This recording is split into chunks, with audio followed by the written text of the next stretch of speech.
Let's talk about righteous anger. You know, God tells us to stay calm. He tells us to keep peace. He also tells us vengeance is His. So I don't do anything. I run my mouth. I speak truth. I let be known what is happening. But I don't harm or take or do things that just shouldn't be done. You know, when you're messed with all day long, every day, it gets really old. And for every action, there is a reaction.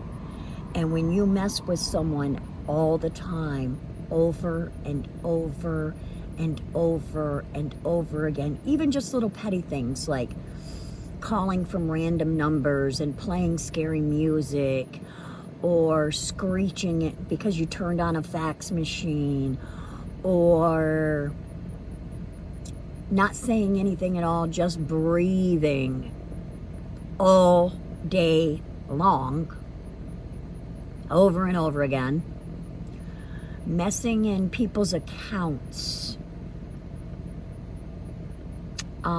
messing with people's YouTubes, messing with my daughter's PlayStation, getting it suspended for no reason, because it's something she enjoys doing. It's something that quiets her mind. So because she's having peace and having a good time, we're going to mess with that. And anybody who has a PlayStation 1, 2, 3, plays online, whatever, you know how expensive some of them games can be. You know how much money can be put into games. I don't have the money to replace them. I mean, she has a PlayStation 4. She doesn't even have the newest PlayStation. And it's used. We got it from a pawn shop. But because it brings her a little bit of joy, somebody wants to destroy that. And they think it's funny. Now, I don't know what would make a person think it's funny to torment a child and see a child cry. That takes a really sick individual. Now, in the Bible, there is this story about Jesus going into the temple, and they were selling things, and it was all out of order. And he got very angry. He started throwing tables and whipping people. And he was angry because he said, "This is my Father's house. It is a house of prayer. What are you doing? What are you doing? What are you doing?" He was angry, very angry. And it was righteous anger. I believe we have a right to have righteous anger. It doesn't mean that gives us the right to tear others down. It doesn't mean that gives us a right to harm others. That's for God to do. But we are allowed to speak our peace and speak our truth and let it be known what is happening. Because it's not funny when somebody harasses you all day long with petty bull crap for no apparent reason. We know the reason. It's because they can't stand light. They're demons. They're soulless, evil, soul-sucking, peace-sucking demons. They can't stand any good. Why?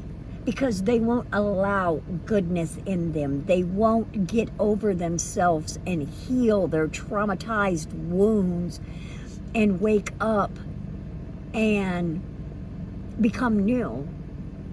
And that's sad that there's so many people that want to be stuck on stupid.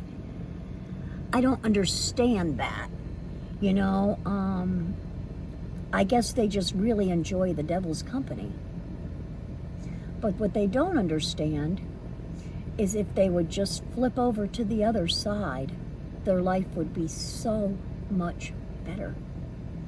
their life would be so wonderful and beautiful, and they would learn things that they never even thought were possible.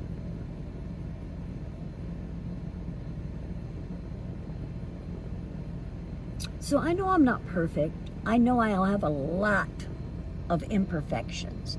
You know, some days I get on here and I rant and I cuss, and I need to work on that, you know. I need to work on my cussing.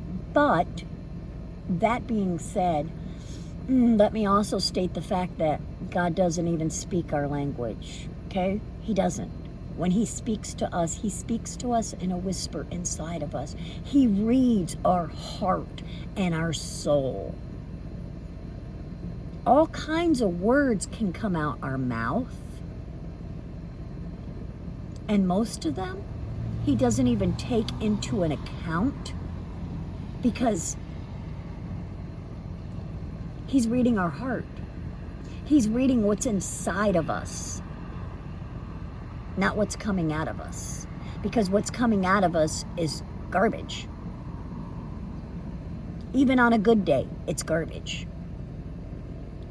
We can't fathom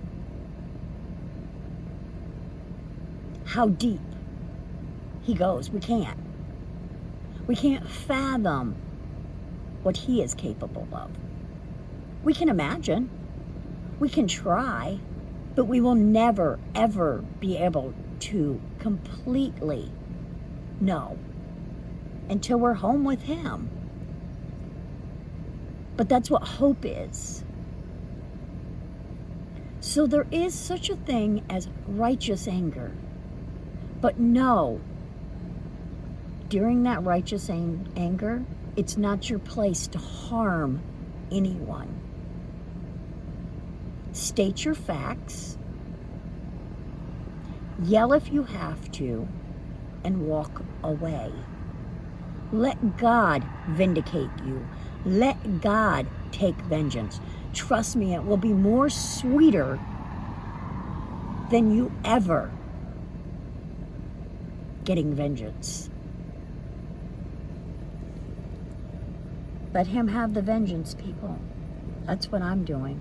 Because I know his vengeance is way, way better than any justice the justice system could ever serve. And I know what he has in store for me. And I know it's beautiful.